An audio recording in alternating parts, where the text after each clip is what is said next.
Quienes tienen mi misma edad recordarán dónde estaban y qué hacían la primera vez que oyeron hablar del concurso, cuando en el canal de video apareció un flash informativo anunciando que James Holiday había muerto esa noche. Yo me encontraba viendo dibujos animados en mi escondite. No era la primera vez que oía hablar de Holiday. Claro, todo el mundo sabía quién era, el diseñador de videojuegos, el creador de Oasis, el ambicioso juego online que permitía la participación de muchísimos jugadores a la vez y que, gradualmente, había evolucionado hasta convertirse en realidad virtual en la red más visitada a diario, tanto para hacer negocios como para comunicarse y divertirse. El éxito sin precedentes de Oasis había convertido a Holiday en una de las personas más ricas del mundo. Al principio, no entendí por qué los medios de comunicación concedían tanta importancia a la muerte de aquel multimillonario, como si los habitantes del planeta Tierra no tuvieran otras preocupaciones: la crisis energética, el catastrófico cambio climático, el hambre cada vez más generalizado, la pobreza, las enfermedades, media docena de guerras, ya se sabe, lo de siempre. Perros y gatos viviendo juntos, la histeria, como decían en la película de los cazafantasmas.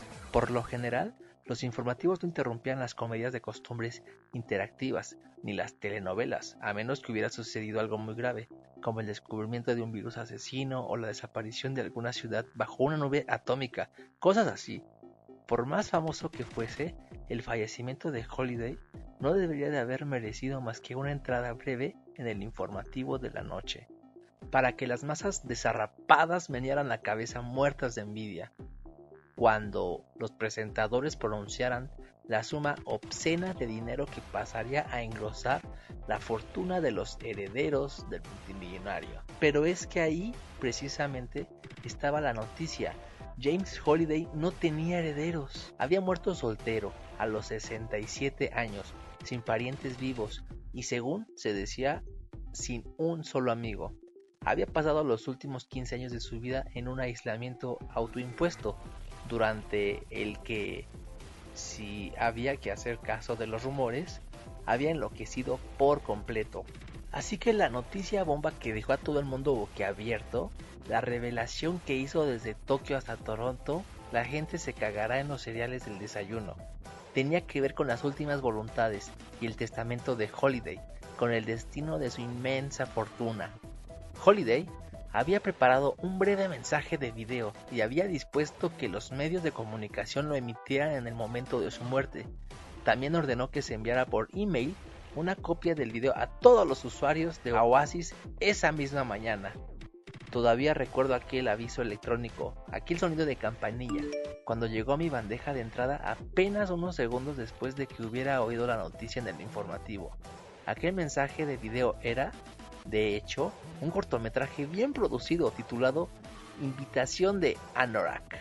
Excéntrico como era, Holiday había mantenido a lo largo de su vida una obsesión por los años 80 del siglo XX, la década que había coincidido con su adolescencia, Invitación de Anorak estaba plagado de lo que posteriormente descubrí eran veladas de referencias a la cultura pop de aquellos años, aunque casi todas ellas se me pasaron por alto la primera vez que lo vi. De principio a fin, duraba poco más de 5 minutos, y en los días y semanas que siguieron se convertiría en el documento audiovisual más analizado de la historia, superando incluso el asesinato de John F. Kennedy en Dallas, captado por Abraham Zapruder. Si tenemos en cuenta el número de veces que fue estudiado fotograma por fotograma, todos los miembros de mi generación llegaríamos a aprendernos de memoria el mensaje de Holiday, de cabo a rabo. La invitación de Anorak inicia con el sonido de las trompetas de los primeros compases de una canción antigua llamada Dead Man's Party. La canción suena durante los primeros segundos, sobre un fondo negro. A las trompetas se une una guitarra y entonces aparece Holiday, pero no es un hombre de 67 años, devorado por el paso del tiempo y la enfermedad. Su aspecto es el que lucía en la portada de la revista Time en el 2014. Un hombre alto, delgado, saludable, de poco más de 40 años, algo despeinado y con sus características gafas de pasta. También lleva la misma ropa con la que apareció en la foto de la revista, vaqueros desgastados, y la camiseta vintage de los Space Invaders.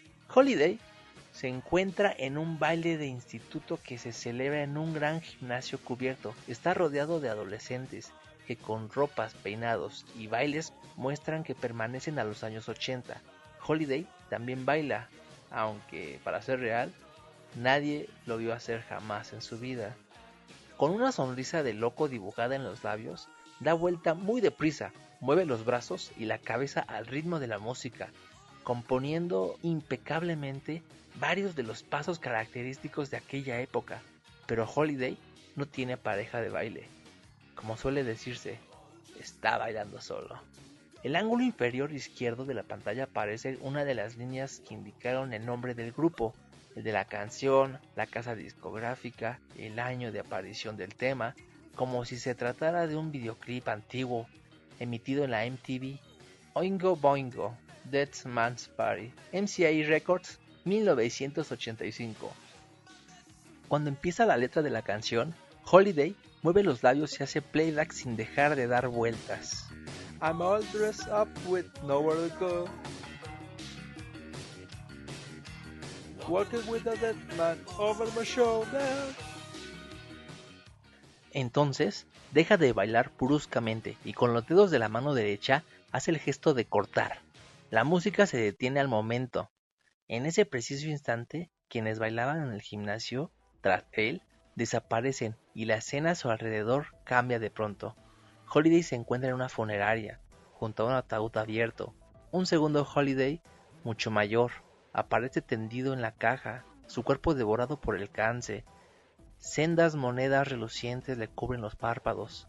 El Holiday más joven baja la vista y contempla su cadáver, más viejo, con tristeza impostada, antes de volverse a los compugidos asistentes para dirigirles unas palabras.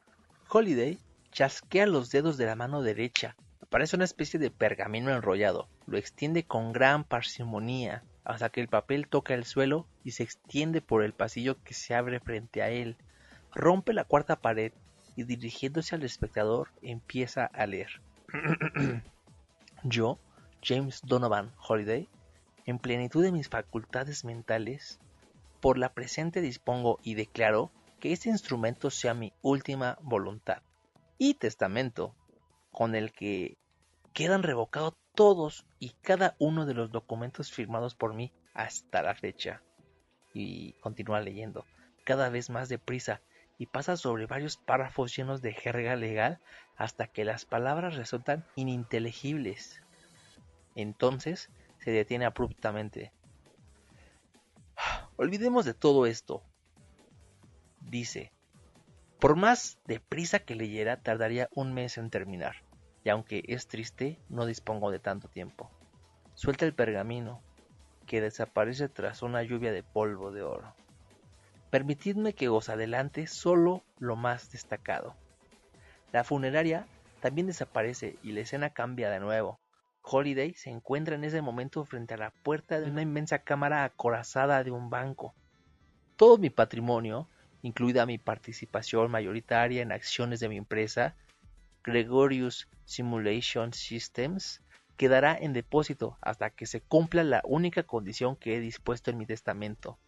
El primer individuo en satisfacer dicha condición heredará toda mi fortuna, valorada en la actualidad en más de 240,000 millones de dólares.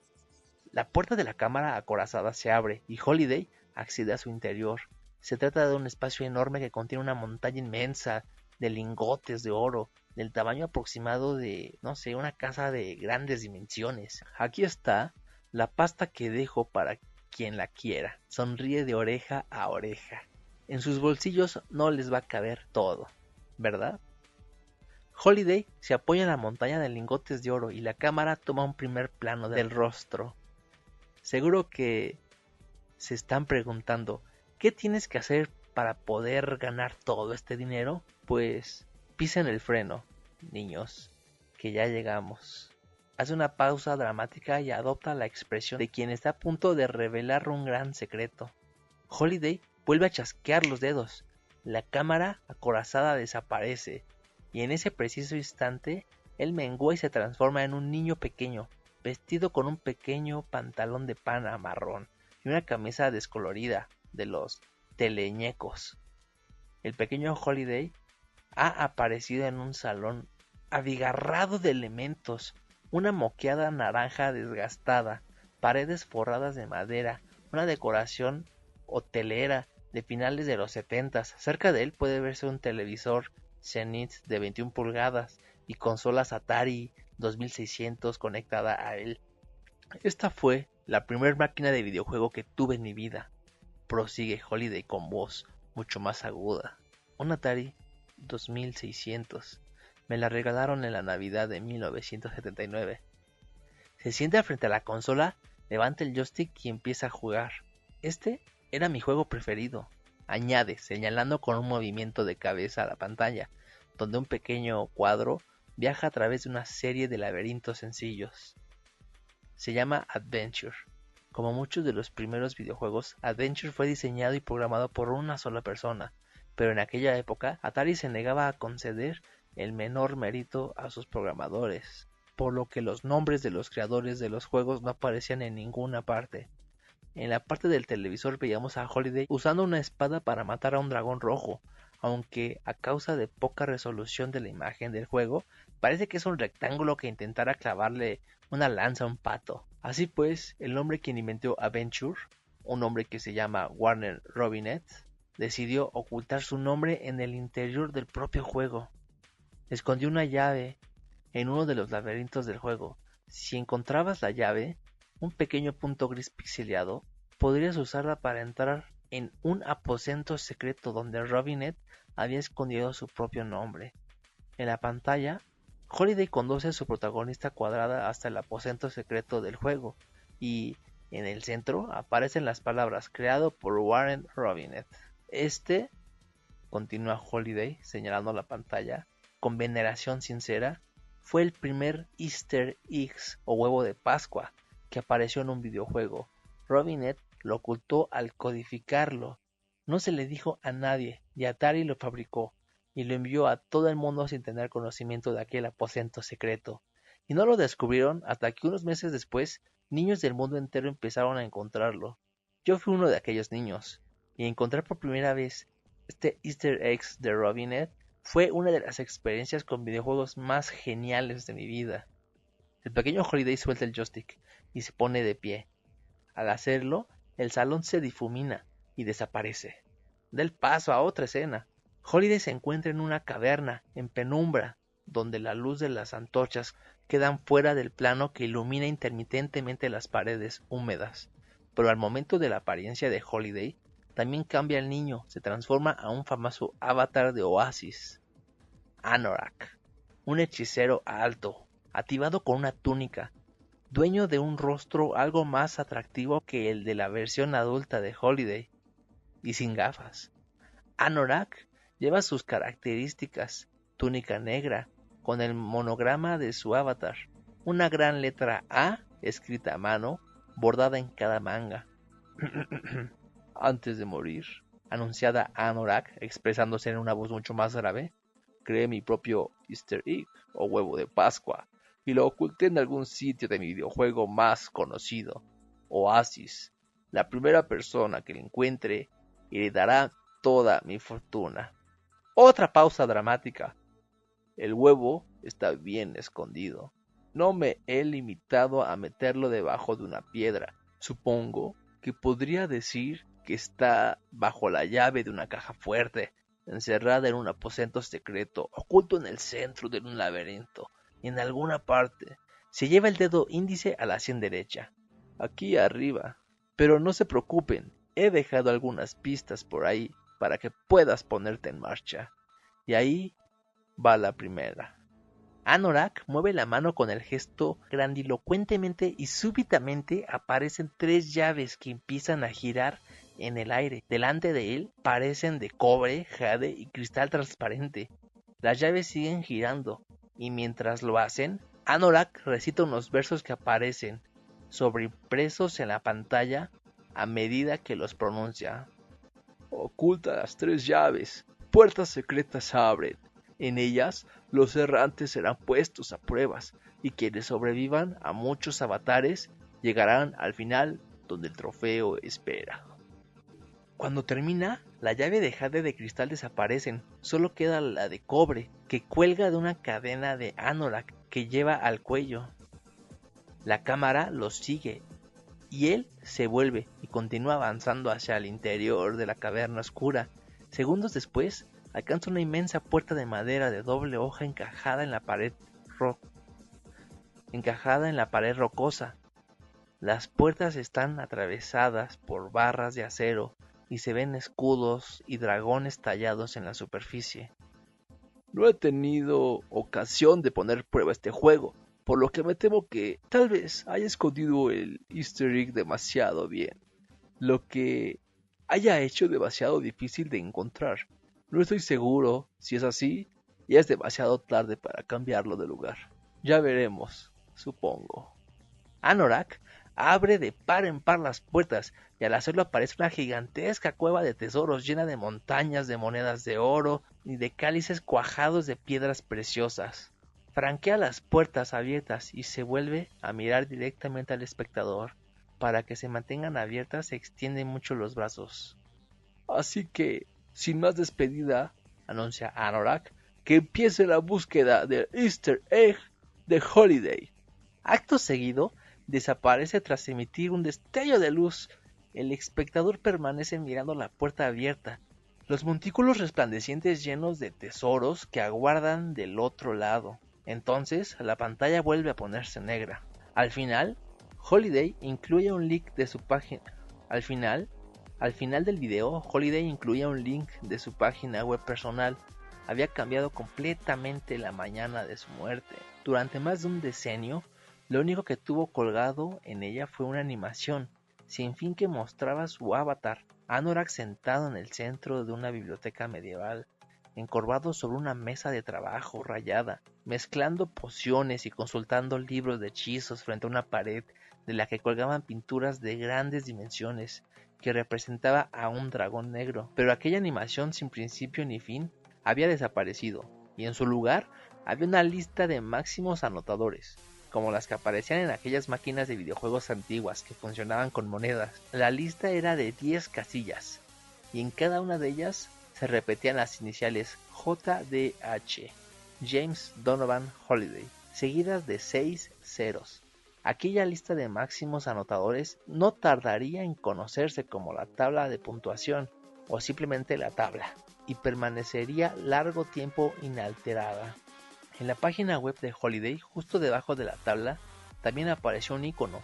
Su aspecto era como de un pequeño libro, un cuaderno en piel, y al hacer clic sobre él, remitía a una nueva página web, anorascalmanac.com, que enlazaba una copia del almanaque de Anorak, de descarga gratuita, donde se recogían miles de entradas sin fechar del diario de Holiday.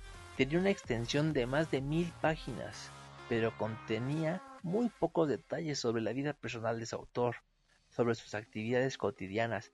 Casi todas las entradas estaban relacionadas con sus observaciones improvisadas sobre varios videojuegos clásicos, novelas de ciencia ficción y fantasía, cómics y cultura pop de los años 80.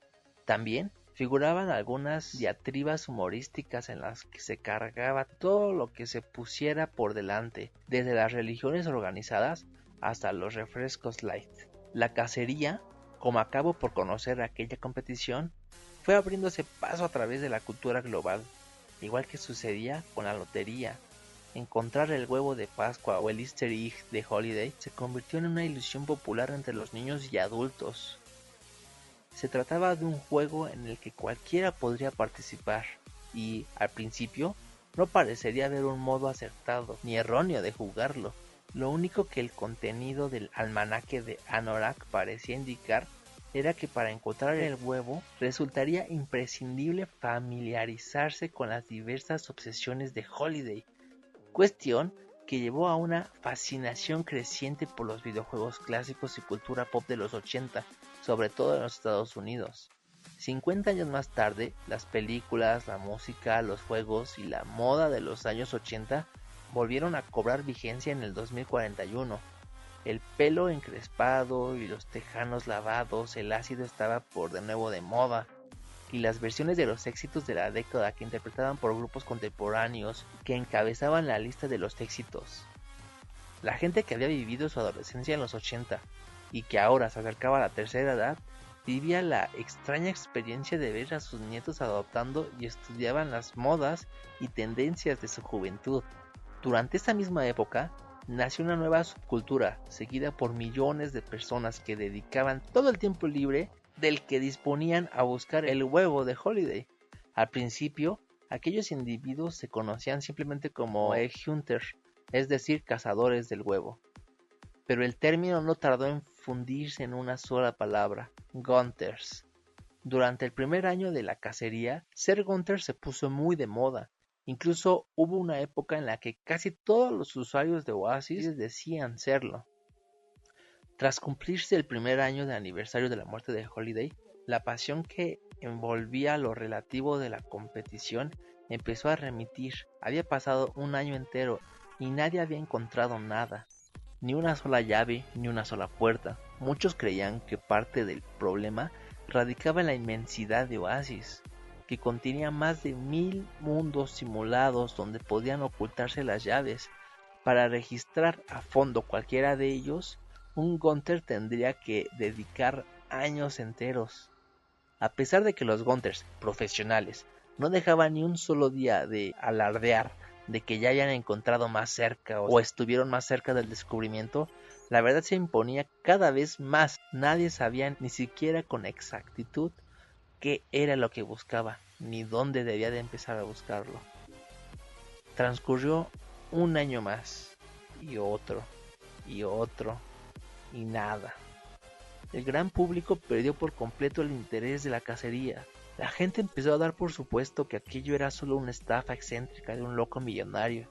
Otros opinaban que aunque el huevo existiera, nadie lo encontraría jamás. Entre tanto, Oasis siguió evolucionando y adquiriendo cada vez más popularidad, y se protegía de los intentos de apoderarse de él y los varios desafíos legales contra las férreas condiciones del testamento de Holiday, y gracias al ejército de abogados implacables que Holiday había encomendado a la administración de su patrimonio.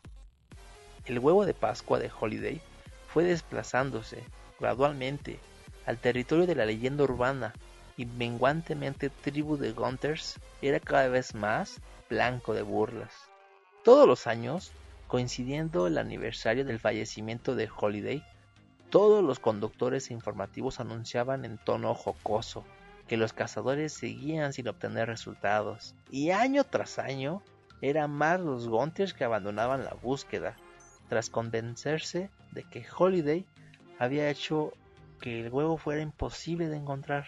Y así transcurrió un año más y otro, pero entonces, la noche del 11 de febrero del 2045, el nombre de un avatar apareció en lo alto de una tabla, para que el mundo pudiera verlo.